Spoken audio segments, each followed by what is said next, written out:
Hello students, आज हम solve करेंगे जेईई मेंस 2024 का एक पीवाईक्यू। तो चलो सॉल्व करते हैं। A body falling under gravity covers 2 points A and B separated by 80 metre in 2 seconds. The distance of upper point A from the starting point is in meter. Use g equal to 10 metre per second square, मतलब gravity का value 10 metre per second square given है। तो क्या बोला questions में, एक body को हमने यहाँ से छोड़ा, एक दो पॉइंट को कवर करता है जो कि खुद अपने आप पे 80 मीटर डिस्टेंस पे है। मतलब ए अगर ए पॉइंट हो गया और ए अगर बी पॉइंट हो गया तो इसका बीच का जो दूरी है ये है 80 मीटर्स और इसको कवर करता है 2 सेकेंड्स में। तो जब यहाँ पे स्टार्टिंग पे ये बॉडी को छोड़ा गया तब इसका इनिशियल वेलोसिटी क्या था, ए इक्वल टू 0।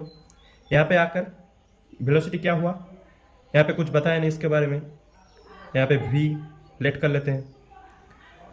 तो इसके लिए हम क्या लिख सकते हैं, सेकेंड इक्वेशन ऑफ मोशन, मतलब 80 मीटर डिस्टेंस कवर किया 80 मीटर। यहाँ पे ये पॉइंट इनिशियल हो गया, ये पॉइंट फाइनल हो गया। ये इतने दूरी के लिए सिर्फ इतने दूरी के लिए ये पॉइंट इनिशियल हो गया, ये पॉइंट फाइनल हो गया। मतलब इनिशियल वेलोसिटी क्या लेट कराया हमने, v। इतना डिस्टेंस आने में कितना टाइम लगा, 2 सेकेंड लिख लेते हैं। प्लस फॉलिंग अंडर ग्रेविटी मतलब एक्सेलरेशन का वैल्यू क्या हुआ, g half g into T square का मतलब टाइम कितना लगा, 2 सेकेंड, मतलब 2 का स्क्वायर। ध्यान रहे काइनेमेटिक्स के सवालों में हमें प्लस माइनस में गलती नहीं करनी है।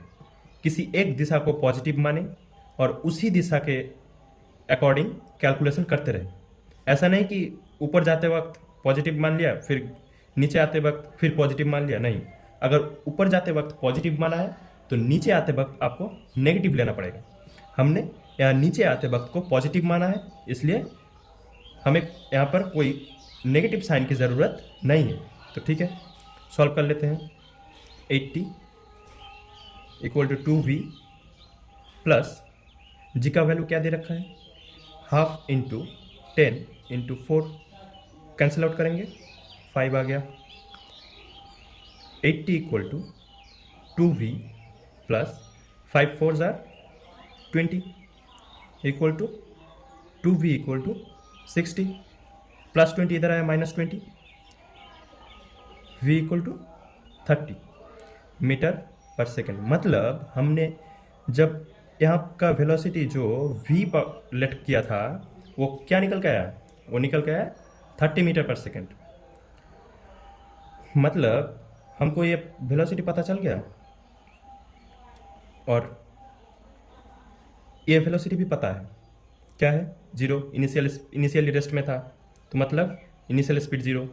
ये वेलोसिटी भी हमको पता चल गया 30 metre per second.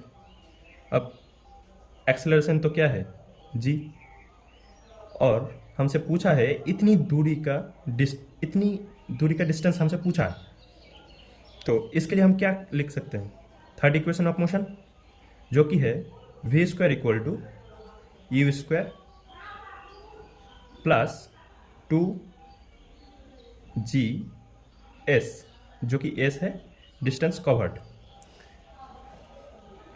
v square का वैल्यू क्या है 30 स्क्वायर, u स्क्वायर, u का वैल्यू क्या है 0, मतलब 0 का स्क्वायर, प्लस g का वैल्यू क्या है 10, मतलब 2 इंटू 10 इंटू s ही तो हमको पता लगाना है। तो ठीक है, 30 स्क्वायर कितना हो गया 900 इक्वल टू 20s। यहाँ से s क्या निकल के आ गया, 0 कैंसिल आउट हो गया, 90 divided by 2, s equal to 45 metre. मतलब ये डिस्टेंस जो है वो 45 मीटर निकल के आया और हमसे पूछा क्या, अपर पॉइंट से ए तक का दूरी बताइए। मतलब जहाँ से स्टार्टिंग पॉइंट से ए पॉइंट का दूरी बताइए, वही हमको हमारा निकल के आया 45 मीटर। मतलब हमारा फाइनल आंसर 45 मीटर हो जाएगा। Thank you.